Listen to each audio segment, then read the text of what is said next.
Looks like it. Looks like we're back early morning. We'll see who the followers at twitch.tv/conspiracy horseman as we clean up the locker room, sweep out some of the old and make room for the new. Because, some of y'all might know how to do this and some of y'all don't. Some of y'all might get with this and some of y'all won't. But Stevie let me clear my throat this morning. Have mercy, babe. Ha! I hope you don't mind. Yeah, it's the Friday Locker Room Ultra Kayfabe Declassified Transmission here at twitch.tv/conspiracy horseman, hacker Hamin.podbean.com, infidels. Yalla! Ha ha ha! Me. Japanese. I think I'm turning Japanese, Stevie. I think so. What's going on, man? How are you this morning, buddy? I need to upgrade my internet plan because 14 hours straight of that did not, YouTube did not like the bandwidth that took up. Might be cut down to an hour, which I think would be enough. That's a heavy clip. I mean, once you put that in there, it's a lot of weight on that server now. Then once you put up 14 hours of the Nia Jax promo, but an hour is fine. I can always just put it on repeat. That's fine with me, man. Yeah, well, it's actually a 3-second clip repeated for 14 hours.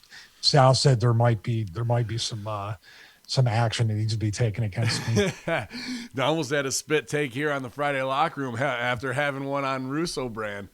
So old school spit take week. I can't remember what I got him on Raw and SmackDown review, but he almost lost his shit. Whatever it was that the water represents our chances of getting jobs at WWE and AEW. That's it leaves his mouth. But I don't give a shit, man. Disintegrate in the air. There's nothing like hitting somebody with a good punchline when you see they're taking that drink and you just feel the timing. I've had it before, and you snarf out your nose, and it just fucking drives it home and makes the whole thing way funnier and in a moment and devastating at the same time. So once he hit, I saw that cup raise his lips. I was in the middle of a monologue. I was like, oh shit, the go home's going to hit right while he's got to take a drink here. And boom, he had to double, triple choke it back to not let her go, man. That shit fucking, I love those kind of moments. And that's what I'm in this life for, man, to be honest with you, dude. Those are some of my great joys, great joys. It's so funny too, because for anybody that doubts, all three of us can do some sort of improv. You're being the master, obviously, but when you can pull 8, 9, 10 minutes out of just 3 or 4 characters surrounding a fucking virtual dildo, that's Master Shoot Theater. Yeah, that was one of our. Another one of our greatest creations today, besides the 14 hours of Nia Jax. I took you guys there because, and please don't feel insulted by this, but young or greener improvisers going blue and sexual stuff and the dildo stuff is always like the easy to go to, and like everyone has like fucking when you guys grabbed the part of the scene and were like free ranging and going, like I was just like, I've seen this 40 or 50 times. I've done it 20 or 30 times as a younger improviser, but now that we got that out of our system, and I knew it'd be funny in that respect, but like now, like there's something to start to build. That could be argued that's one of the first times like free range improv has happened on Master Shoot Theater. I like it. I don't know if you saw the Keegan Michael Key clip I sent you, but I really like that one. There's more. I don't know if you mind. I'll send you other ones that are small snippets like that make you like, whew. I could see your improv acumen raised so much in the last year. It's awesome. It opens up so much more opportunity. I appreciate that. Now, me as a real person would not like to work that blue. I'm pretty easy to embarrass and pretty shy about that stuff. But, Johnny Ace and Young Writer and anybody else was like goes to Bruce. That was, you got to play it to them. You got to play it to them. And I just popped because the chat room, because this popped me in the scene. He says, Fudge 420, I love Stevie's imitation of Andy Dick. That was one of the proudest moments in there because you took something from my real life and used it as a shot to make me pop in the as we set up the scene. But then you did the callback to Andy Dick in the elevator, where there's a whole part of my life. If you haven't heard the story, we'll tell it another time. But like that was very real. So you told the truth about yourself. You used that rule on me, and in the scene it was Vince, Bruce, and Ace. but you made the pivot out move of another character and put Andy Dick in there by, just transferring out after doing an Ace voice in transition. That is a very high level move in the chess game of how I look at this art, and that's what TJ and Dave's whole style is based on. So that was so, even if it was A, B, C, and then another character in the scene. I'm here too. Then they're all jacking each other in the ass with a dildo or whatever, and Andy Dick's just sitting there watching because he's established. We didn't have to go back to him, but the fact that he's in there for no reason except for a rib on me. And a normal wrestling fan is like, what the fuck is Andy Dick doing in here with the wrestling office from WWE? Yeah. Yeah, that was the imitation, I know. It's like fucking Johnny Ace trying to imitate the guy who sings Love Shack as Andy Dick.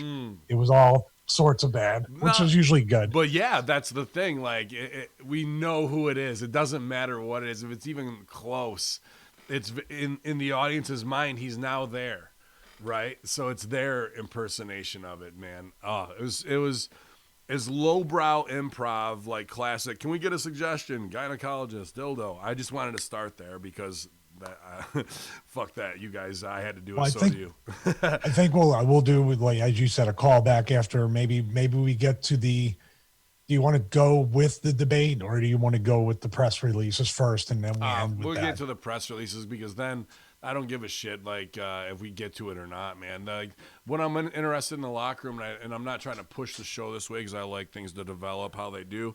And you last night on the Horseman said you wanted to have this discussion, so I'm very excited to hear what you have to say.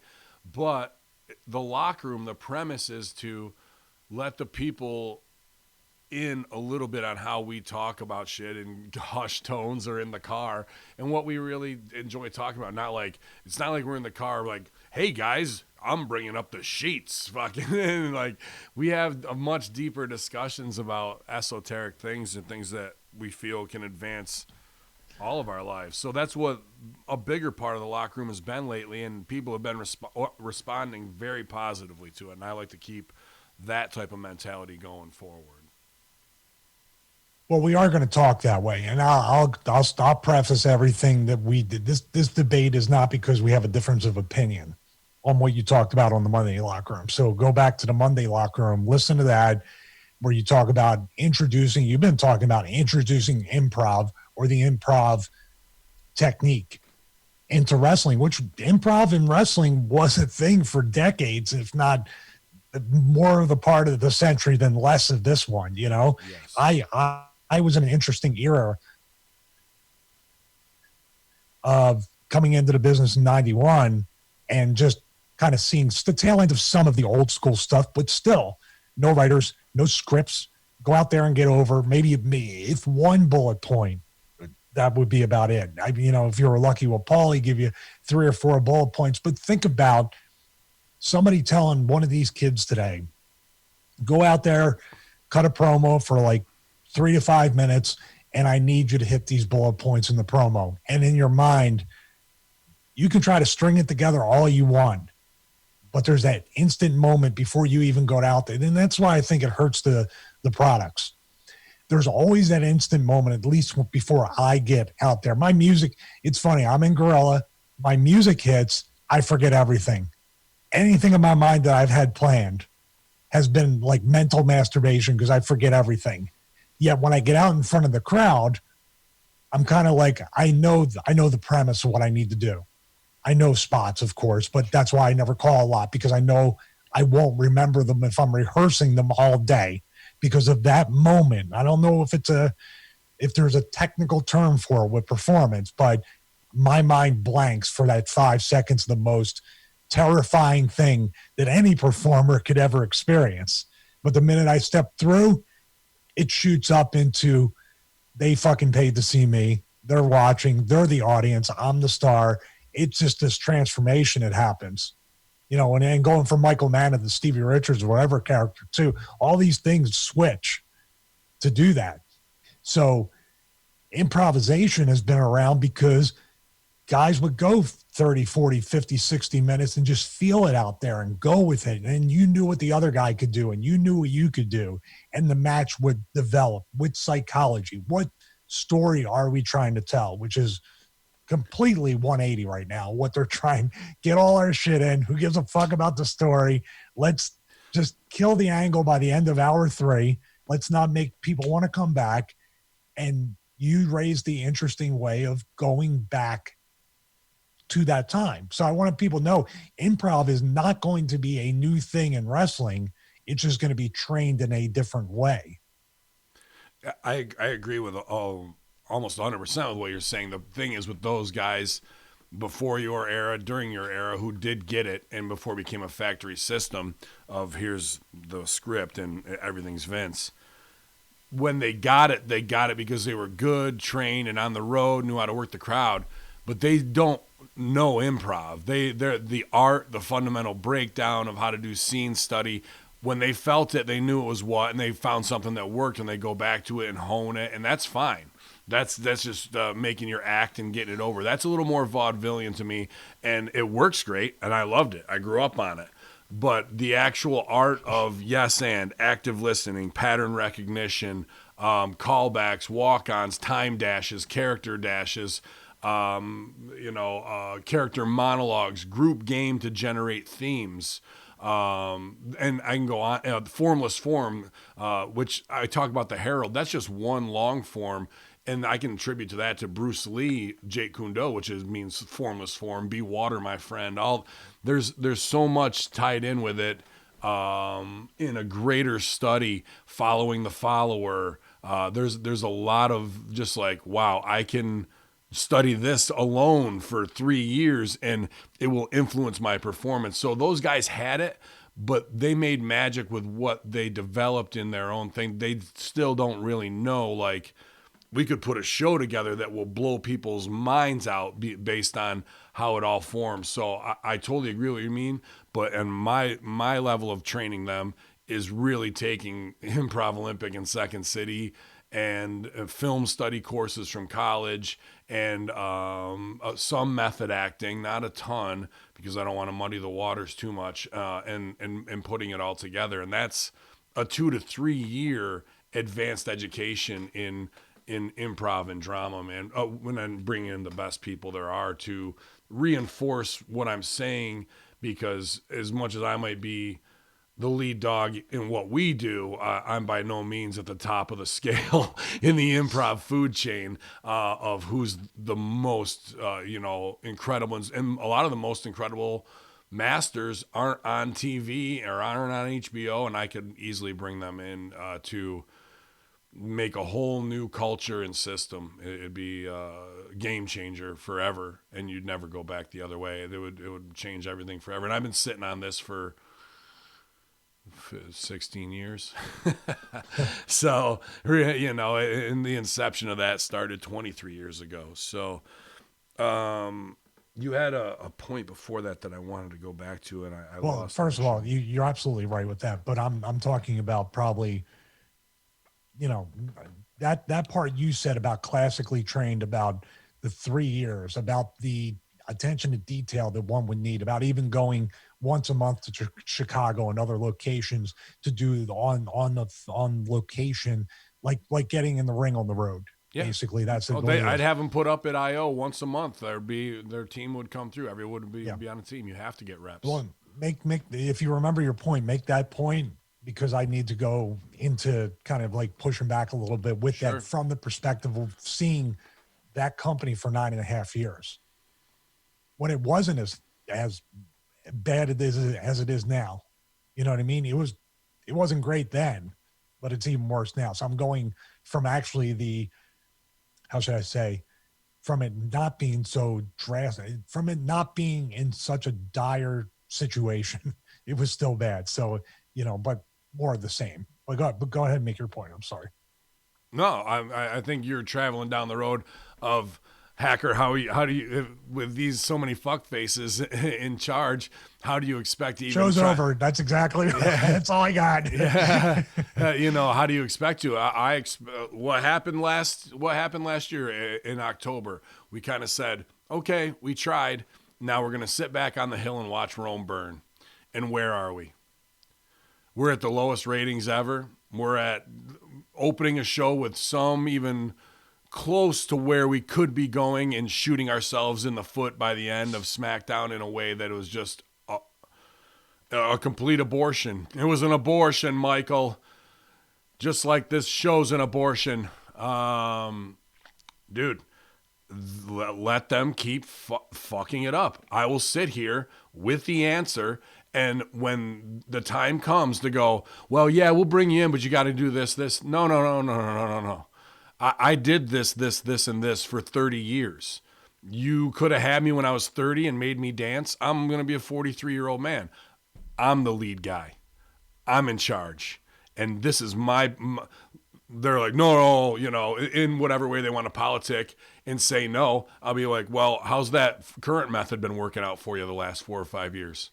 Because they will be bleeding, hemorrhaging, crawling through the desert, drinking their own piss, like with their arm out looking for any port in the storm at that point, dude.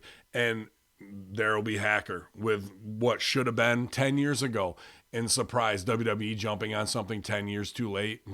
Categorize that with Bobby Roode or whatever the fuck it is. But I'm not going to lay down just to fucking take what I know to like get in and get a job. When I go, I'm the top guy. And what I say goes in the fucking training center. And if nobody likes that, in my contract, it's not going to be some standard fucking thing. I will take it. Yep, it's going right to both of my lawyers. It's getting written in that if I get canned year one because people don't like it, I'm getting paid all 3 years. You're paying me all 3 years. On the day I get fired, all that money will hit the fucking bank account so we can part ways. I'll do a 90-day NDA. The book will hit. And then fucking I'll be off to fucking Netflix, Amazon Prime with the other 3 and 4 screenplays that I fucking got. Because I put in 30 years to get it to this point. Once I have it implemented and whatnot in a 5-year plan and it starts reaping rewards, I'm on to my fucking golden years to do what I want to next. But there is no jump through the hoop and join the fucking team and da-da-da. I know it goes, these 20 non-essential people who've been yes men and gumming up the works, I'm glad they're in the business, but I don't have time for that here because I need that budget to do this and bring in these teachers as adjuncts and redo it and make sure I have a travel budget so the teams can go. And also, this is the new hours of what we're doing in a schedule versus character work and in-ring work. And until I have total control over all of that, they don't get anything. They don't get anything at a price, at an assistant writer position, at a lead writer position. I will not submit to that. You've got the wrong motherfucker here if you think so. We're going to probably, and like I said, we might jump around. There's nothing really organized, and I'm thinking back and doing my callbacks in a way of like experiencing it and trying to kind of put it in there, because when I was with WWE, that's all I wanted to do. I think I've said that multiple times. I just wanted to show up, do the job the best I can, stay in the best shape I could, make the most amount of money that I can and save it so I don't really ever have to do this again. Because it takes a toll every which way you can think of to be on that in any form of entertainment on a full-time basis. But you start to see these people that I don't know what their, use your term, I don't know what their it is. I don't know what their motivation is. I can't empathize with that type of mentality. No different than they probably can't empathize with my mentality or yours, because they're on a different wavelength. Meaning they are in the business to do everything but do business. I think that could sum it up as well. They love the Vince included, and Vince is the biggest offender and the reason why it's all coming back as far as karma. Vince just loves the drama, loves being the puppeteer, loves his little puppets to dance, his little action figures to do their thing. He used to kind of care about both. I really want to invest and draw money. I want to make money. I want to beat somebody, which he has nobody to really compete with. Sorry, Tony Khan. He saw you as a competitor, but when the pandemic hit, you're no longer a competitor. He'll let you take his whole roster right now. He doesn't care. So with that being said, also Vince, to his credit and also to his discredit, will not usurp the authority of a Bruce, a Paul Heyman. He empowers the people in certain spots. How's that working out for you? But the problem with that is that you're putting people in spots that use that power not to lift up the product, but sometimes to take the same model of fucking with people, of playing the puppeteer. Everybody's got their little, even in the performance center, as far as coaches, I saw it firsthand. You're playing your politics when it should just be, we're a team, we're working together, we're not up there. This is our own little thing to protect. People still had stooges. I heard the Revival were huge stooges for Matt Bloom. Well, They would always stooge other people at that level. You're naming, without naming names, you just named 13 people who will be gone. And if I have to be the one to pink slip it, I don't care, because they're not going to, they're not built into the way my program works. Mine doesn't go, let's drop it in and plug in Matt Bloom and da da da. That's not the model, and it won't be. So that's the rude awakening. We've been sitting on the hill watching Rome burn. It is almost burned to the ground. They can play the politics they want. This may never happen. I may never get it and whatever. And now is like, since that locker room is the first time I've talked openly, and you went and were a performer. When I started this, when I showed up at OVW, or even before when I was in Chicago, to say out loud when they're saying, say what you, and will come into your universe. I remember saying plenty of times, I'm going to be the greatest WWE creative director of all time. And over in a mantra, like the wrestling for me, Piper, Kong, you guys, all that shit, Dick Justice, dude, that's all icing on the cake of my career. I never thought I would do some Heenan stuff, which I started out doing, obviously, with the Insurgency, but to be tag champs and fucking work Slaughter and Hacksaw and all that, like, that is all way beyond what I had ever envisioned of that. My shit was just to take improv and be the new Russo, going off of everything that I knew from Paul Heyman, Vince, and Russo, watching it all and put it all into one thing with improv, just having that knowledge. Now that I have the in-ring knowledge from Rip and everybody else, I'm a fucking nuclear weapon when it comes to this shit sometimes, dude. And I know that's why I can't get over, because I don't have the WWE stamp of like whatever on me, but when Kaz clips out these things like from Russo, Brandon, they get 500 views last night. That shit we did about Stryker and them, and or not Stryker, Riker, the Forgotten Sons. Like, I know they're watching it, and they know it's better than everything else. And you and I can spit that shit all day long, dude, with ease. So what you just said too. This is we're dealing with it right now, even at the level we're at. Instead of, for someone who's in a position to basically turn around, and when we come in and we're doing what we're doing, instead of just saying, okay, let's all work together, lift the entire product or brand up, let's do that. No, it's radio silence. It's passive aggressive. It's talking to everybody but us. That's essentially how's that working out for you? Well, but but it works out for people up until there's got to be a shift and a paradigm shift in the entire business. They have to go. And the thing is, they've made millions of dollars. If you haven't saved it, it's your own fault. I thought going on my Dave Ramsey. Well, how about just the phrase of paradigm shift? They have to go. Isn't this the in our industry, and it's swinging back? There's a part of me that's been there so long that I'm sort of it's that fucking Shawshank Redemption. Yeah. Where I'm a little bit, I'm admitting this. See, the boys always think, oh, I can't show that. I'm still, to a certain extent, to do these shows every day with you, Vince, these other things, most of the time causes me discomfort. But I hear your voice in my head. When it feels weird, keep going. When it's on anything I've ever done that I'm uncomfortable with, I like that, has paid off for me, because what makes me comfortable is the truth. What makes me comfortable are my values, your values, Vince's values, all these different things.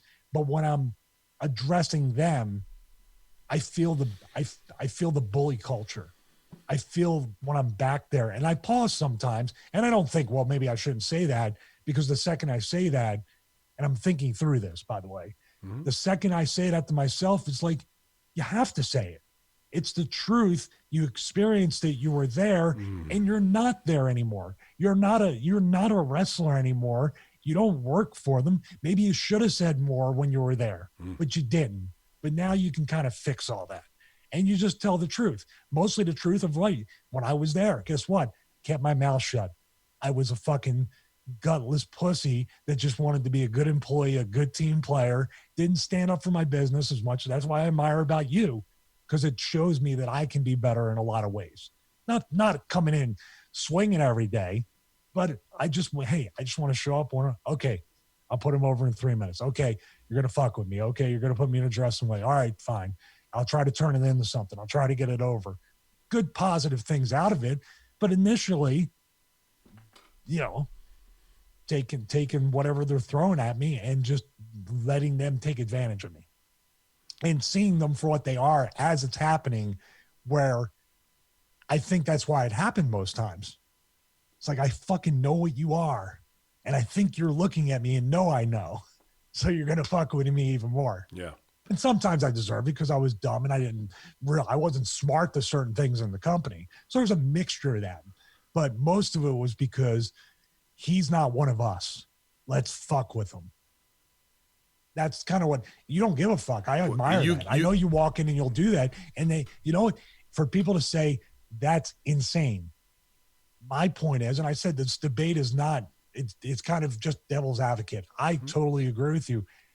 It's almost, as I think about it, it's almost fucking insane enough to work. Like when Russo went in there and called everybody out, and the next day he's the writer. Yeah, I think so too, because we just watch them hemorrhage, and the pendulum is swinging back in the world from the idiocy of SJW shit, and you see it swinging back violently, and it's going to swing back in art and culture in the same way. And here we are, not to even Barry Horowitz it further, but I was born for this shit and trained for it, not just the wrestling side, but this shit. If you can't see, I got one of my 1,000 Woodsman shirts on. Dude, I've watched my father direct show and volunteers of 400 people and put up shows for 40,000 since I was born, 2 years old, around heavy equipment and guys who are fucking alpha males who look at him as head judge and all the shit to put it all together to get it up and run that. I've been handed musicals in the middle of the rehearsal because the director went cuckoo for Cocoa Puffs with 75 people cast. And I fucking just take over and step in 3 or 4 weeks out till showtime and manage the whole fucking thing. Right, OVW with Power and Man Beast and Twink and, 33 people drowning, 3 lifeguards on duty to run an entire show, while Danny, unfortunately, his dad had passed, but that was our opportunity to come together and shine. I've been ready for this. I've been prepped for this. So none of it of like walking in there to like do the dance with the people who fucked it all up because of their stuff and because of coming from the best and worst time in the history of wrestling. You came through with the fucking biggest throat cutters in the history and made your name. There's nothing to be like, oh, I was a pussy for this, that, and the other. Just to even be able to get a spot and be known in that time is like in the foundation of wrestling and its high watermark and greatness that we're trying to get back to.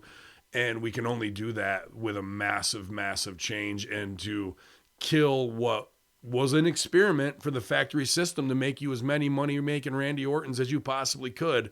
But they had too many snakes in the field to run it and cut each other's throats too many times. And I'll come through with the lawnmower and chop all their heads in one cut, baby, and give you a whole new outlook and a whole fresh perspective on everything. And that's what I've been working towards. And if it doesn't happen, it doesn't happen. I'm gonna keep going forward. I got a whole media company behind me. I'm well ingrained with some of the greatest names ever now because of the work I put in for years on the road, every shitty studio apartment, every fucking, all that, nobody's getting rich yet, but to be able to live creative, I'll die creative. That's fucking how it goes, man. That's it. Well, I'll close my point that I was saying before for people saying, my God, that's a little, what I was saying, the gutless pussy comment about myself and doing this. There's nothing like I didn't witness, like we said a long time ago, I didn't witness anything like that, or nor did I even know about the Ashley Massaro type stuff. So when I'm not witnessing that, dude, you're too so worried that, about HBK, JBL, fucking like well, all these guys who are like, wait and just like let him fuck up so I can cut his throat. Like the other stuff is even like the more what I'm saying twisted is that, shit. yeah, stuff in relation to that doesn't, but what I'm talking about is like, they have a way of doing that. Like you just said, you're swimming with sharks. It's such a meme and a cliche, but it's a real thing. And you're wondering, like, some of the guys that are there too. I know that includes Hunter back in the day. Why Sure. are you protecting you about it? You about are the last person to ever lose your spot. Why are you trying to protect it? Like in my mind, I'm like, why are you doing? Why the most over guys making the most amount of money who have the boss's ear every day are the ones that are usually fucking maneuvering. Like, Bruce and Paul are about as embedded as possible because they would have been gone by now. I'm not saying they'll never be gone. Well, you know what I'm saying, though. If there was ever going to be a change during the pandemic and during the empty arena shows, if you wanted to bring in cheap talent, because that's what Vince is trying to do, just cut cost. Mm-hmm. But he knows, this is my opinion, but we've all agreed on this, right? Those writers, and even Bruce and Paul to an extent, and maybe it was Krista Joseph who was one of these people. You need the fucking pawns on the chessboard to eat the bullets for you, so that way you have these lines of defense where you don't have to take the inflicted blame from the network or from the stockholders. Am I wrong? They're set up there, and even the talent, they're set up there to be the heels, the fall guys. J.J. Dillon was one of them. Johnny Ace to an extent.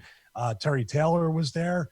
But, JR got blamed for everything. And I think he's one of the most stand-up guys that ever could be in that position. Mm. He had his favorites, of course, but everybody does. But JR was probably the fairest boss that I've ever worked for in wrestling.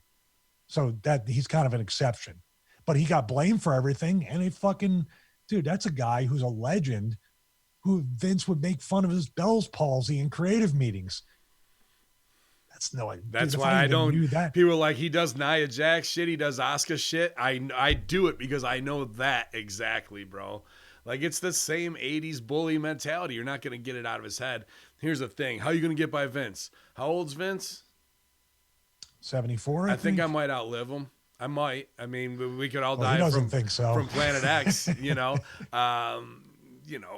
be shitting in his pants in a diaper soon enough.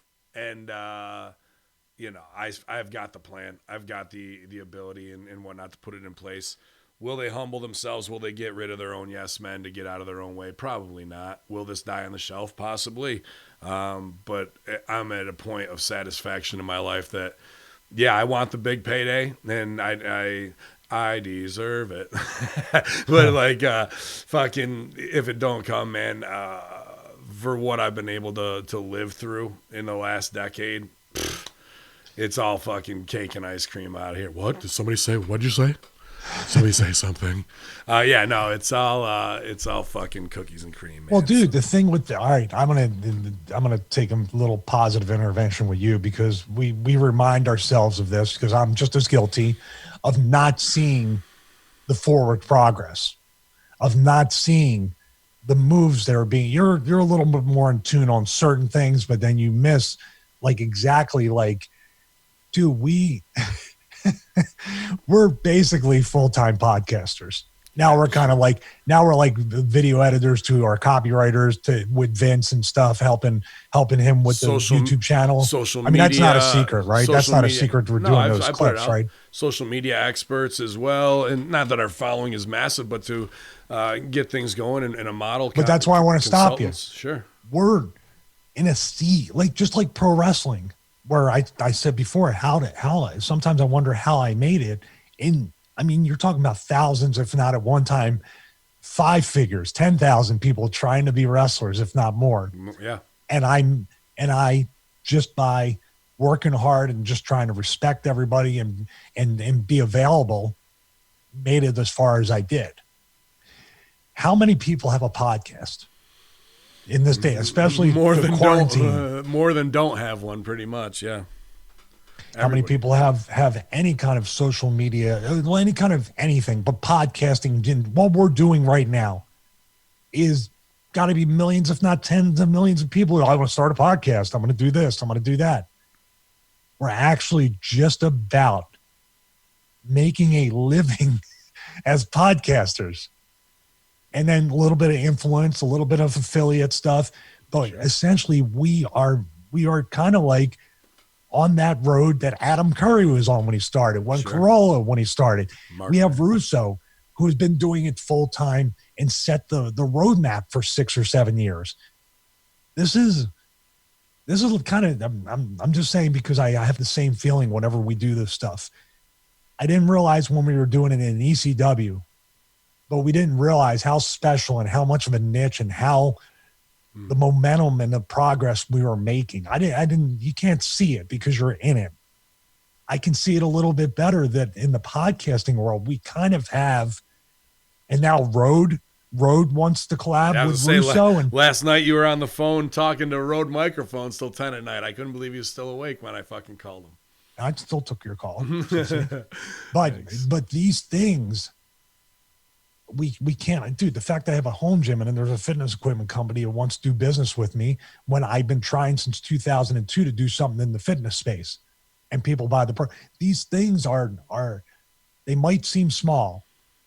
This thing we're doing here and the direction we're taking the locker room from some place that was just us going through the stories and laughing. And now it's like fucking the show I've always wanted to do of the deep dive of the fucking up here and the shit in the real shit in the locker room, in the car.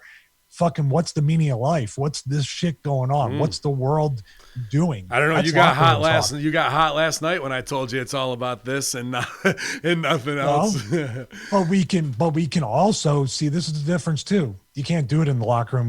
Obviously you see the Kevin Owens and the fucking Gunner stuff. Yeah. We can have a real strong disagreement with each other and go at each other and then try to, not the gotcha thing, but say, hey, what about this? And you say, what about this? And we agree to disagree. It's always Christianity and atheism is our kind of like, that's where the two of us against the two of you, but then we come back together. Always. Like, that's cool. But we can have that. We can have that. That's some of our most popular segments on the Horseman. Because everybody fucking agrees with everybody on every show. Why would you have somebody on a show that disagrees? Sure. I'm going off a tangent, but I want you to realize that the moves that we're making and the moves that we're making just by sitting here doing what we're doing is fucking special in a time where 38, maybe 40 million people don't even know where their next dollar is coming from. We have some sort of income coming in every week. It's fucking crazy. Yeah. It's worthy of both of us to be able to do it because we did put in the year and a half of labor of love, and your voice and career gave a lot more credibility to my platform for us to connect, and it wasn't just for that. We had connecting before that online, but now what that's grown into based on motivation, like-minded, group mind work. I mean, there is no ceiling. We're just on the launch pad now, dude. Like, the numbers we have, when you add what should have 2 zeros added onto the end of it, and that would still be modest. You know what I mean? That would really be modest for the quality and level of work and that's really getting out there through Russo brand, and my brand will stay free because I'm just that pump up the volume motherfucker to keep it like that, man. That's my anarchy because I know that the airwaves and the propaganda, need to be cut through with whichever way we can, and they'll fuck this up, and we'll find another way around them again. They'll find out that Twitch is a way that's funding free thought, and boy, we can't have that. So, I know a chat room's active with 24 in there. I see all you guys. Appreciate you. We got our own Voices of Misery in there. Society 858, Big Evil Pops, Ken Sorrell, talking back and forth. Who else we got in here? Gustav, back from Czech Republic, checked in with us the other day. pun intended. Mr. Homeboy 88, hip hop kid out there on the West Coast, was asking me about doing a hip hop podcast together. I don't know, bro. I don't have time to do a whole nother show. That's your last hour of sleep right there. Yeah, I don't have time. Like, if you got something set up, I will do an episode. How about we agree on that? And I just am, going hard, dude. Today's going to be an 18-hour day. So that's just it. Bogus from Mogus, X Butcher, all you guys in there, Kaz. Appreciate all your guys' work, man, and following along and help us build this thing and getting word out as much as you can. I understand it. It's just going to take one thing, that one thing that we can show them on the internet, and then it's really going to take off. So, and we got it in motion. I'll stooge off for Horseman. I forgot last night. I sent another email to Mrs. McAfee. I don't think I've heard a response yet. I'll double check on my email after this about getting Mac back. And then also one of the members of the Colombo family from the McMillions documentary that just aired in the UK, and a lot of people were hitting me up about it. Our UK numbers are way up, so appreciate all you guys with the old Adler squad over there. So I'm hoping that he gets me back. I'd love to talk to him about the McMillions documentary, and also anything you'd like to talk about the five families. And then who was the other one? We reached out to Larry Johnson. Sure, I had another one that Mike Williams is the one I like to have on. He's the one with the Paul is dead guy. We never followed up with an email for him, but we should. Will do. And then there was another one, and it's escaping me right now. So you said it last night. I forget it now too. Shit. But the person's probably waiting. They're probably going to just come on a Zoom call at 7:15 next. Hey guys, I'm here. Like, holy shit, who is this person? So we got feelers out, and we're trying to get more big name guests coming in to just keep the shows rocking and rolling as we move to 2 million downloads, probably first week in July.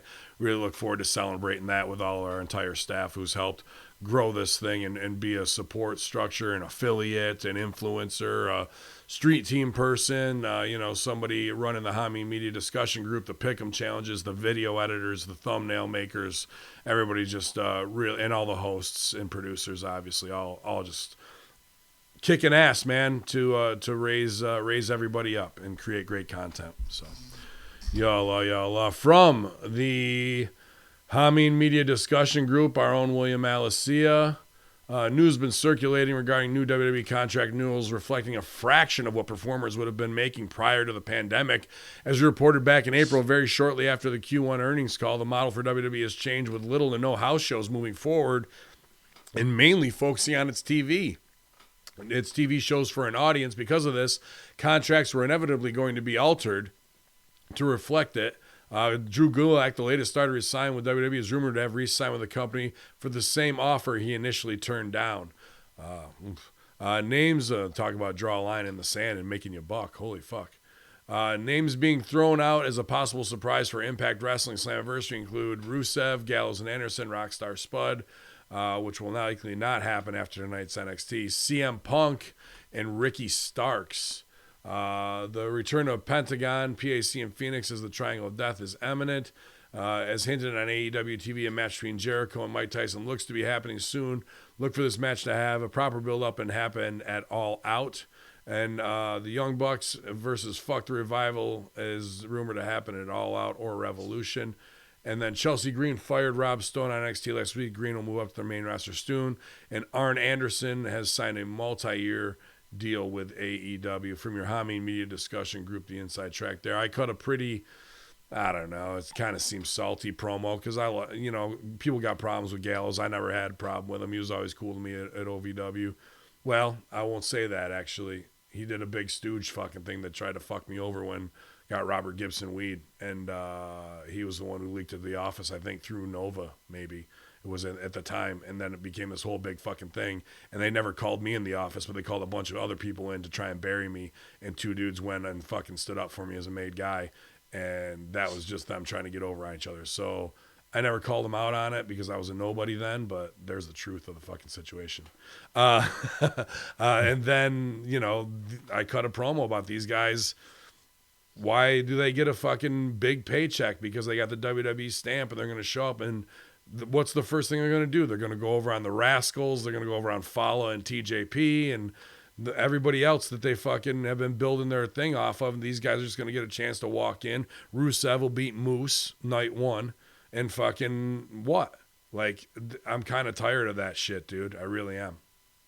Well, the ECW model was the first night you came in from another company, you put somebody over, if not for a longer than a one night. You invest time in these guys. These guys are under contract, and you actually water down your own brand to have the supposed WWE rejects, the guys that got fired, go over on your guys. I don't understand the psychology either, because anybody that came in the ECW, we're talking about Ron Simmons or anybody else, knew night 1, I got to put somebody over because it's a test. It's just a test to see your attitude, to see if you want to be part of the locker room, part of the team. You come in and just, say they bring Rusev in and he's undefeated for 6 months. And then you imagine if he's not a good guy, I don't know the guy, but then you ask him to put somebody over, he could just walk out. I'm going back to WWE. Like, I'm not saying that would happen, but you need to morale in the locker room right now, especially if Impact starts cutting pays, starts cutting people. You need to set an example at this pay-per-view, if you can, where anybody coming in here, our guys are the best in the world, and we're going to prove it. If you want to do business from night 1 on, we'll bring you back, but you gotta be willing to do business.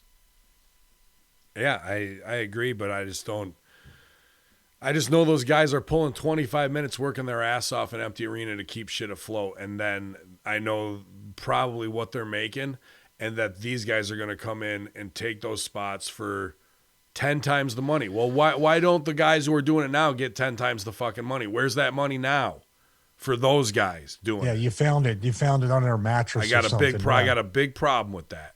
Here's the thing too. What happened to the fact of why are you blowing your load on how many names are in that list of possibilities? How many names? There was Punk, there was Gallows Anderson, Rusev. You're an idiot if you try to get Punk. No matter what you pay him, he's not worth any fee. If he's a one-off and you pay him $1 million, what are you going to do? Just keep replaying that on your streaming service? Or look what we had 7 months ago and he hasn't been here. Yeah. How's that draw future business for you or get anybody over? That's my question. But there's 6 names. I don't know. You were counting them. I'm sorry. 6 names. Well, there's nowhere really to work. They'll take the booking. Why are you not spreading that out over time? You never know who's going to show up. No, you never who's going to show up. Well, that's what they did. That's what they did at the end of the show. They did that. No, they did like 20 future endeavored stars who will show up at Slammiversary, and they did like little teases. That was like a good way to end the show. They did a good job with that, but then it didn't say like they're going to be there. So it might just be 1 or 2, and they showed Rockstar and they showed, like that shit. So their Impact's using their library smart, because they shot it in at the last minute after Raw, I'm sure, because they showed Lashley versus McIntyre for the title in a way better match than what we saw on Raw. So they're doing fuck yous. That's a good move. That's smart. A good move. That's smart as shit. And they did it with Cody and somebody else the week before. So they're doing smart stuff there, dude. I'll definitely put them over for that. But I don't know, man. Like there's a lot of okay. Right, I take that back. I didn't realize I thought they were saying like, we're going to make this night like not that every single person would show up, but if even more than one does, all you need is one. Yep. And budget wise too. What if you start like you tell 5 talents like a swinger? Oh, you're not on the show because we're bringing Gallows and Anderson in, and they're taking up too much money, or we're keeping 6 guys at home, or we're going to have to cut Swinger. Gallows and Anderson versus the Deaners would be great. I think they could do some fucking awesome pre-tape stuff, both of them, because the fucking, Southpaw Wrestling for Gallows and Anderson. Sex Ferguson and the. And then what Deaners are doing, you could cross those worlds easily. And I like I say, Gallows and Anderson, whatever it is with the Bullet Club and the Good Brothers stuff, that shit, ugh. Once I remember Good Brothers hit the fucking locker room, like that kind of talk, I was just like, and then Good Brother hits Bad Brother, and dude, I'd hear Keenan say that shit, it would drive me up a fucking wall. But is there money? I know I'm not going to go to the route of saying funny doesn't make money because entertainment is entertainment. Yeah. But for the scale of what they're probably going to get paid, which I remind everybody once again, the market is oversaturated. This is a worker talk and probably get heat for saying this, but if I'm looking at it from the office, the market is completely oversaturated with talent that got released. The shows are non-existent. They're going to take the booking. I'm not saying you don't insult anybody, but there's got to be a fair market value on both sides. Yeah. I mean, even with Swinger, the Sex Ferguson stuff could be fucking hilarious if they. But I mean, if you're paying the guys to $2,000 a week or $5,000 a week to do Sex Ferguson, I mean, no, that's not. That's not what we're doing. They're not going to take any less than 15 to $2,000, dude. Then you need to Swinger. Swinger is probably the best thing to have on the show right now, as far as what a casual fan would find entertaining. Sure. And then when you start to know what it's about, you're like, oh, this is even better. So, and I know Swinger's not getting 1,500 or 2,000. He deserves it. He's a 20-some-year veteran. Yep, and that's where my issue is, bro. Why? Get the union on it. Oh, yeah, sorry. Yeah, Dave. Get on her, Dave. You're a star. You're a star, buddy. You're an all-star. Hey, now, get your game on. WWE wanted a Hall of Famer to manage Matt Riddle on SmackDown. Who was it? You cut off for a second. WWE, I heard. WWE wants Kurt Angle to manage Matt Riddle. WWE offered me a job to manage him. Unfortunately, I turned it down to a few different reasons, but I would love to have managed him. It just wasn't the right time, I believe. So weird that they tried to tie it in there, but now they're not gonna. But that's opportunity maybe in the storyline, and they're just working. I don't know. The MMA thing, I still didn't get to watch him versus Thatcher. I know you said Cornette put it over. Yeah, it was great. Loved it. Okay. I saw the highlights. I'll watch it tomorrow. I can't get to it today. With a crowd, I mean, they didn't have much of a crowd. It had noise, but it was Ultimate Fighter, but it made sense the way they shot it, almost like Ultimate Fighter, to me at least. If they had an actual crowd that would give them the false positive, this would have been a positive because it was different enough. They stiffed each other, of course. There were hard shots in there, but it was, to call it what do they call it, a pit fight? Mm-hmm. The fight pit, right? Oh, I don't know if that's what they call it or not, but yeah, I mean, the chat room can get on. I think it was the fight pit or the fight pit match or something. It was a different take. Kurt Angle's referee gave it a lot of credibility, even though it wasn't like the ref was gonna beat one guy up or you started the stupid wrestling angle. It was a fight between two guys that had those foundations to do some MMA stuff. Him being the manager, I wish you could call it coach, but they got the Daniel Bryan, Drew Gulak thing. But he looks more like he would coach him or train him or help him get acclimated to the WWE style, whatever it might be. There's a story there, and if Riddle doesn't turn on him, then I don't quite see the payoff. Right. Yeah, I thought maybe they were going to put him with Thatcher because Riddle's got plenty of character. It's weird to put the stoner with Kurt Angle, the Olympic guy. You know what I mean? To start with, I think a division of these guys with Kurt Angle as the Dana White would be the fucking money. That's the money. That's good. They got a lot of fighters. I mean, even what's the thing? Killer Cross does there. That's like a work shoot like that. Bloodsport, right? Who's the guy who runs that fucking thing? Yeah, even bring Josh Barnett in. Josh Barnett. I always want to call him John Barney. By the way, one of the best moments ever I saw in New Japan was when Jay White, like, not that he did it, but the Jay White thing where JR got knocked over and Barnett got up. Yeah. They made way too much. They blew that whole thing. He should have just got up and they should have held him back and it should have been extended for a few shows. Because that was good. If Jay White would have even looked like, fuck, what did I do? And Barnett, like, they could have done a quick switch there to really make it real. That was good. Yeah, I forgot about that. Yeah. But, yeah, there's, I mean, even girls. They got Ronda Rousey, Sonya Deville, like you. Cut off. Am I cutting off? Ronda Rousey. You cut off again. That's Ronda Rousey and Sonya Deville. You could do a girls thing, too, like as a one-off if they wanted to. I'm sure Ronda Rousey eat Sonya Deville's lunch, but whatever, or her box, whatever. You never know, man. One thing I did know about when the Future Endeavor shit. I mean, you never know who would win the fight. I forgot you said that last part. Well, one thing I did know about is when we saw Rockstar Spud cutting that crying promo of Future Endeavors, and Sil goes, "See how he sets up business?" I go, "Dude, I think he's working. I think that this is him." Either with the office or setting himself up to be a swan song, you know what I mean, and come back and do it. Because Drew Maverick reflects on earning a new contract. This one's for the Dreamers. Oh, thanks, Spud. That was a bad dreamer. I'm sorry. You can do one if you want. Did you know?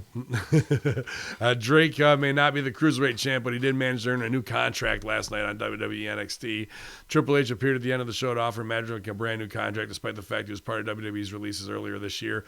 Following the title match and the new contract, Maverick spoke with WWE's social media and reflected on the situation, admitting to have very mixed feelings. Mixed emotions. On one hand, I'm not standing here telling you that I'm the NXT Cruiserweight champion like I promised, and I don't think anybody in the space of a couple of months can tell you that they felt like they lost everything twice.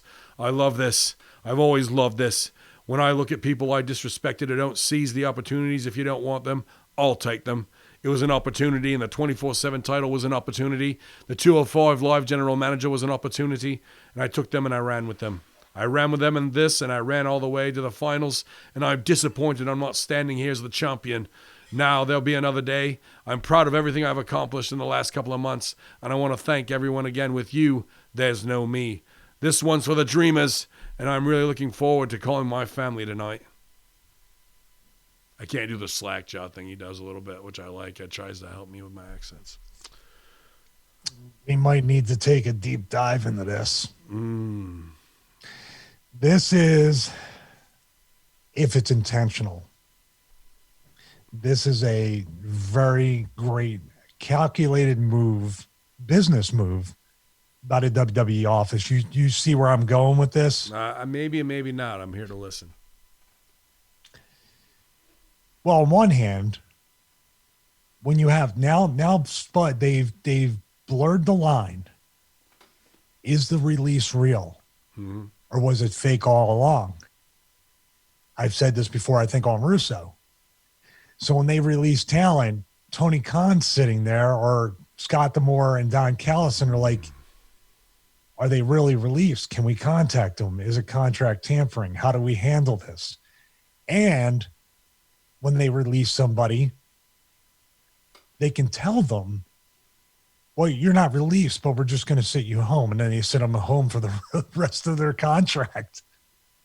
But are essentially released. Let's just do the angle where we release you and it'll be like Rockstar Spud.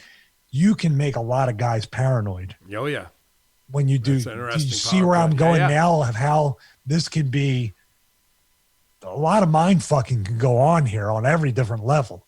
Am I being too much of a conspiracy horse? Not at all. No, like people were talking about Titus O'Neil, Tyler Breeze, like why? And those are guys that they could do that to.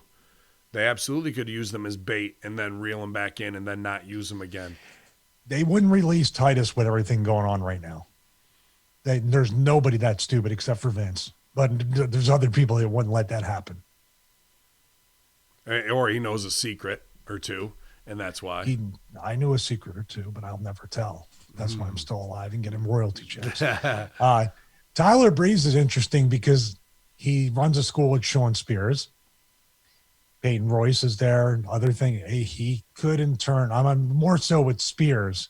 Chelsea I think Green, everybody's stooging everybody off to their offices, right? Chelsea Green's going to the main roster. She's with Zack Ryder. You got Moxley's wife. What's her name? Renee Young in the thing on SmackDown, right in the mix. Dude, the Stooge pipeline is wide open, bro. I don't know what you'd stooge off about WWE except the old man's crazy and the show sucks. we have to stand for 10 hours. Here, let's go to that Chelsea Green thing for 1 second. I said it on Russo. This is the worst fucking thing to have actual NXT talent that's featured on Wednesdays on the show. Now she's in the main roster. And I know they cut to her a few times and that might turn into an angle, but she's in a sea of people. And it probably is, they'll do something, but it'll be like you say, 20% out of 100 or what they could have got. And now you're expecting now all the other NXT talent who doesn't jump into the ring or stand up for themselves or do whatever look like a bunch of pussies. You see how you can hurt more talent than helping that one. Mm-hmm. It'll be interesting to see if they bring, friends close, enemies closer to clock them and test them. I'm not sure. Yeah, I'm not sure what you could stooge back and forth, but I think the stooge report from AEW to WWE is more important than the other way around. The Rock calls out leadership amid racial injustice, claims change is coming. The entire world's currently speaking out and protesting against the racial injustice that exists in the United States following the murder of George Floyd recently. Many major celebrities have voiced their support for causes such as stars such as John Boyega to athletes across all sports. WWE superstars have been part of that. Few have a bigger audience than Dwayne "The Rock" Johnson, who's now uploaded a powerful video to Instagram. Within the video, The Rock calls out the current leadership, or lack of, as he questions what's happening right now, insisting change is coming. He says, "Where are you? Where is our leader? Where is our leader at this time? At this time when our country is down on its knees, begging, pleading, hurt, angry, frustrated, in pain, with its arms out, just wanting to be heard, begging and pleading for change, where are you? Where's our compassionate leader who's going to step up to our country, down on its knees, extend a hand and say, stand up with me, I got you, I hear you, I'm listening to you. You have my word that I'll do everything in my power to my dying breath to create the change that is needed to normalize equality because Black Lives Matter. Where are you?" It's that same compassionate leader who has to come back and readdress the country to give important context and perspective on every comment's made. Of course, all lives matter, every single one, because we believe in inclusivity, acceptance, human rights, and equality for all. Of course, all lives matter. But in this moment, the defining, pivotal, explosive moment, we must say the words, Black Lives Matter, where are you? Here's what happens when you reach out to Americans who are in pain and they stand with you. The entire country stands and rises as well. There's a military force that's been deployed on our own people, looters, yes, criminals, absolutely. But our protesters who are begging and pleading in pain, you would be surprised how people in pain respond when you say, I care about you, I'm listening, this is our country. You're my people, and I take full responsibility and accountability for something that's been hundreds of years of a systemic disease. Why am I taking full accountability? Because I'm your leader, and I'll do everything I can to make this right. You give me trust, time, effort, and love. I'm right there with you. Together, we'll make this right and create the change to normalize equality. You'd be surprised how many Americans and human beings would respond, would rise up with you. Like the majority of Americans, I'm not a politician. I've clearly never been elected to office, and I'm not the president of the United States. But I'm a man and a father who cares deeply about my family and children would have in the world they live in. I care deeply about the country and every single person in it. That's who I am. I'm a man who's frustrated, disappointed, and angry. But I'm doing my best to stay focused and calm and to make the decisions for my family and our country. As we continue to wait for that leader to emerge, I would recommend to all of you that we must become the leaders we're looking for. I'll ask one more time, where are you? Where's the compassionate leader who steps up and takes accountability for his country and all the people in our country? We're here. We're all here. The process to change has already begun. You can feel it across our country. Change is happening. It's going to take time. We're going to get beat up and take our lumps. There's going to be blood. But that process of change has already begun. Stay strong. We got this. Should have just played it. But there is your first pitch from your future president of the United States. Yeah, I don't know about 2020, but that was even more powerful than that speech that Obama did at the Democratic National Convention 4 years before he won the election. It's him and Michelle. It's him and Michelle in a walk-off in November. I think that's step one in replacing Biden. I think he would be the one that could.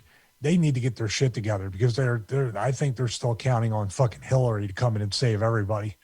And she's about the worst person ever. So I don't know, man. I don't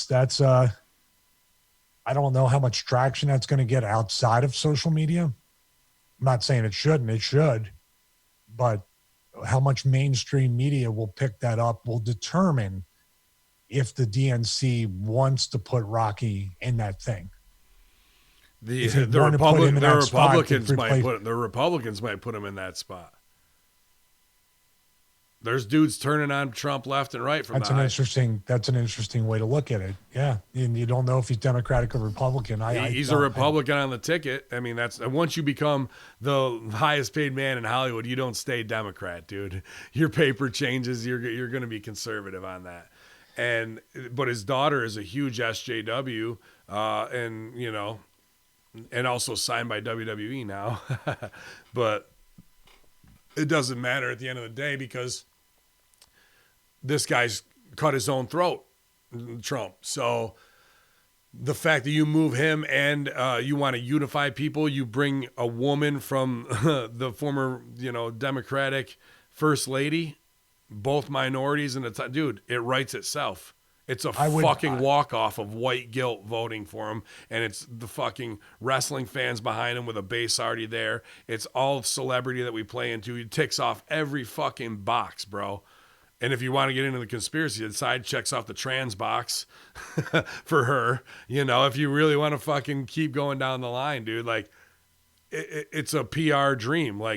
I think any PR person in Hollywood could go, I could win the presidential election for him in 4 months pretty easily with a simple campaign that's done virally and then is taken through Hollywood by storm. And it's a walk-off, bro.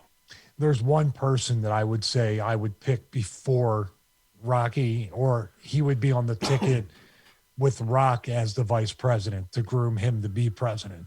And that would be Jesse Ventura. Yeah, but Jesse said he wants I think the Green Party is the ticket that, but Jesse too old, too white, and two wrestlers isn't going to happen, bro. I mean, or it just might be exactly what could happen. I know you're saying that we need a woman in this. I'm not saying we need it. I'm saying no, that's not just you. The PR. They're saying we need a woman in this one, and we got to put a woman in here. That's what they're basically saying. The woman didn't get in 2016. We need to make it happen now. That's why Michelle Obama's name came up as actually a presidential candidate. But I do believe the experience that Jesse has and having Rocky, it's good cop, bad cop. Jesse fucking comes right at you with the bluntness. Obama, but Rocky is still firm, but a little bit more neutral than Jesse with the approach. That's what you need. You need a good cop, bad cop type thing. I'm down with SecDef for Jesse. He could be Secretary of Defense. I'd love Jesse to be president over both of them. Don't get me wrong, but just looking at it from a PR, Black Lives Matter, Hollywood, and fucking, Obama love standpoint, you're talking 70-30 walk-off, bro. Well, then what we need to do is like the president and the vice president or whatever Secretary of State, whatever appointed cabinet positions are not the issue. It's the 535 robbing, stealing, lying motherfuckers in Washington that they come in with whatever. When you say, and this isn't even political. This goes back, as once again, your favorite thing is the callback. The callback to there needs to be a paradigm shift and they got to go because those guys that we talked about earlier have been in it 20, 30, 40 years. Pelosi, Schumer, fucking Biden, all these other people. If you're in there for 30 to 40 to 50 years and you go, now we're ready to make the change. Now we promise this time. And then, on a level of whatever you're talking about, I'm talking in terms of semantics. Don't trust the government. This isn't even a conspiracy horseman thing. Do not count on the government for even a measly $1,200 check because not everybody got them. Do not count on the government to have Social Security for you when you retire. I'm not counting on it, and you shouldn't either, and nobody should. Do not count on the government to love you and take care of you and want to do the right thing. Do not even count on the fucking government to do proper math because a budget cut, and you know this, Ben, a budget cut to the U.S. government is if you only spend the same. Yeah. If you're on budget, you have to spend this much more per year. I worked when I was in Kansas, worked at a rec center, and we were doing the budget. I said, well, we could save probably $20,000 this year for local government that we could put into other things because we're streamlining the process. And the director goes, I tried to do that and I got educated by the board. You can't do that because if they cut $20,000, we'll never get that money back. And we have to spend $30,000 more per year or whatever the number was in order to do that. If we spend the same amount, it's considered a budget cut. And when I researched it, it's like, holy fuck. What is it? The something, what's the office that checks the budget? Whatever office, I forget what it is. But what's that insanity? If you and I lived like that, man, we got to cut the budget. So that means we spend the same. What? It's all figured in percentage-wise. I'm getting each and every person in Congress is going to get gifted the fucking Dave Ramsey course on money. Sorry about that, Rand. That had nothing to do with wrestling. Or they're going to get gifted a rock bottom if this guy fucking really steps to the mic with what it is. But, you know, if it's Hollywood players getting them over, it's already corrupted. What are you going to do if Rocky gets in there or even Michelle Obama gets in there? I'm going to apply for a press pass. That's what I'm going to do. Then you have, but what if that happens? Yeah. And it probably will. It's not, maybe not in 2020, but 2024. I think 2020. What are you going to do? What you going to do? What are you going to do when we get 4 years more of the same? Because Rocky and Michelle Obama or whoever don't control.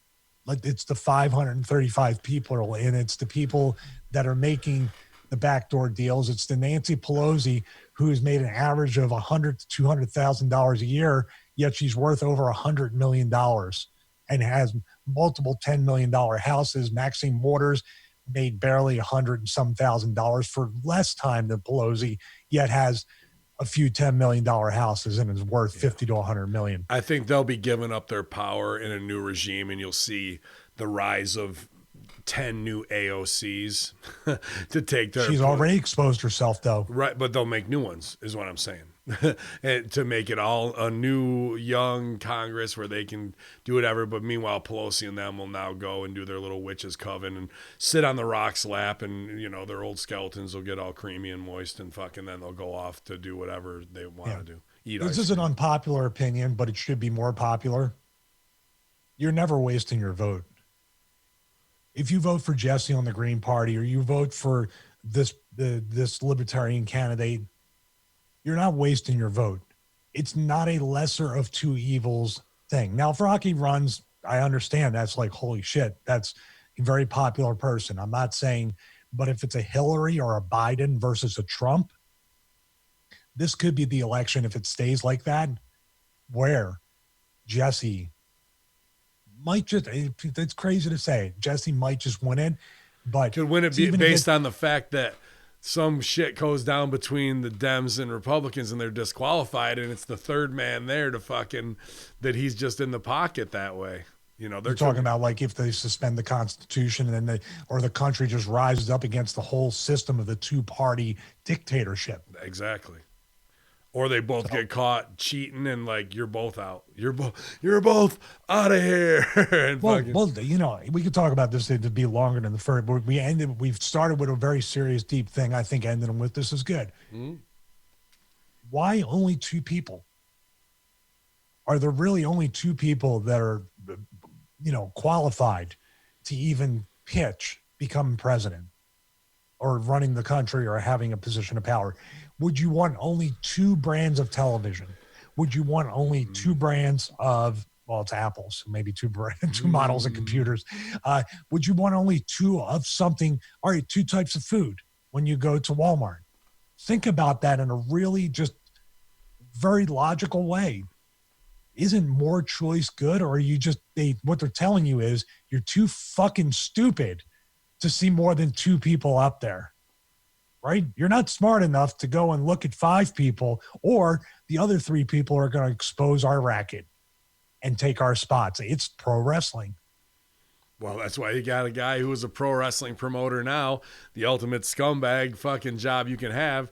And then the dude who's going to win it next is the fucking talent who is placed out in front to put everybody over and create an illusion. And he's sexy and handsome and minority driven. And so she's going to be that legacy, man. It just writes itself. And I think you don't got to wait till 2024. This right here, Instagram and all that moves so fast. This is the first fucking thing going. But the biggest news is Breezango's back. So, oh shit, I missed that. Yeah, man, I don't. Well, that's kind of a weird thing. What's that? Yeah, I don't need to go through all these headlines. People trying to talk about the Kahn Bans The Hogans and that type of shit, but I'm not too worried about it. I was going to make a Ben Hamin joke when he banned Linda Hogan. I said, a Saudi's banning a woman from doing something? Did you know what I'm saying? You didn't, that's fucking, dude, I thought, I mean, that's a softball if there ever was one. Yeah, I was just it was coming at me at 90 miles an hour yesterday, so I didn't have time. Dude, please respond to his tweet and say, yes, and do not let her drive either. Oh, okay. All right. I'll retweet it. That's it, man. I don't need to keep going through all this fucking shit. It's a good locker room, man. I appreciate you putting me to the test as always, dude, because I need to stay humble and focused and not let my mind fucking get the best of me, but always from someone who I respect on high is like, you know, even to go back to bro, you're talking so far above their head, bro. Like they're in a telenovela, bro. So we'll see, man. Like, well, we both have honest opinions towards each other and ourselves. I said, I absolutely agree. I absolutely agree with you on what you're trying to do. And I'm never. I hate to be that way. See, I try not to be that way because there's people that have told us we can't be doing what we're doing now. Probably when we started, there's people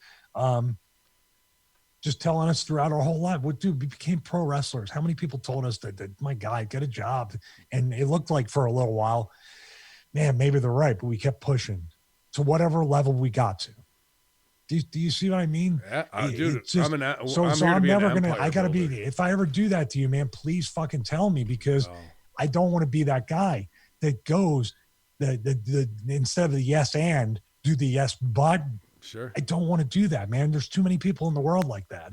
I totally agree. And you're on the shift as well. And sometimes I can push that too hard too, but, cause I'll leave scorched earth and that's not the way to do things either. But, they've been fucking around with, this fucking nuke for too long and it's time to, you know, to put it out. What do they do when there was like a big oil fire back in the day? They fucking throw a big fucking thing of dynamite down there to do an explosion and shut it all down. And we'll be back to review AEW Dynamite with Light the Fuse here in about an hour with Chris Silvio and MSG. I finished watching that show. Some definite good things there and interesting things to talk about. I might have a hypothetical Stooge report that could cross all boundary lines between AEW and WWE. So you're going to want to be back in about an hour for that. Stevie, I'm sure you'll be getting second workout and sauna stuff in here soon or back on helping with Russo YouTube or one of the many Roadcaster projects and influencer getting free shit from Force USA things you got schemed up in your pretty little head today, buddy. Well, actually, I just got the shotgun microphone from Saramonic. Another thing we started with Switcher Studio. We were trying to do the collaboration with them, which WWE dropped the ball on. So, shocker. Yeah, no, I'll probably do some more clips. So, subscribe to the Russo brand. Check out the clips we're putting up, micro content. There will be a couple 10 plus minute ones coming up soon, but I think people are really enjoying digesting the 3 to 7 minute clips that we have up there. It's a good way to promote the Realm Network and the Patreon for Vince. Vince is somebody we're very protective of him. He works so hard and he tries to make everybody happy. And it's great to be there that he trusts us to put that stuff up because we started sending stuff to him for, hey, do you approve this? Do you approve this? Like, bro, it's do what you got to do, right? For it. Yeah. Carte blanche. He knows that we're the gatekeepers when it comes to that shit. So we appreciate all loyalists from Hamin Media Group and Russo brand who can help spread that content. If you got other groups you're in, go ahead and drop those links in there YouTube-wise. That's what we're trying to do, is help him grow his numbers, grow his fan base, and you guys have been there so loyal from the beginning, and that's what we're doing, trying to get back, and, rising tide raises all ships. I've said that plenty, you guys. So I'll be doing another work. I did Boss Rutan and fucking Shane Faison. I like that. I want to talk to Shane Faison about doing something together. Fight tips on there. He had a really good spar for 3 minutes against him where he sells on some things and like you rush in to like do your stuff, but then he's throwing stuff back. I had a hell of a workout yesterday. Finished up with some Stevie bands, and I got one big shot of Explode left to get through for my pre-workout, so I'm going to throw it down again today, man, after I get all this work done and videos rendering and getting Horseman and the locker room and Light the Fuse and Ava Tulo's video done, and there's a lot, man. And now I also got to do NXT because Mondo's getting double crowns today at the dentist, so I'm going to have to fill in for him. So I have to watch NXT and get that show done, too, before tomorrow. Oh, man. It is never ending, but there's nobody else I'd rather be doing it with than my loyal staff here at Hamin Media Group. Use the code Stevie5 at Force USA. Get in shape. Go to StevieRichardsFitness.com. Go to @BWOStevie and follow him on Twitter. He won't respond. Stevie Richards on Instagram to check all of his stories, updates, daily workouts, kitty pictures, and just living life to the fullest, man. I'm Hacker Hamin on Instagram, at Hamin Media Group, for some great hot take clips that we've got every week going up there from all our video producers. And as always, Infidels, it's ProWrestlingTees.com/Stevie Richards/Ben Hamin Infidels here on your Friday locker room. YOLO.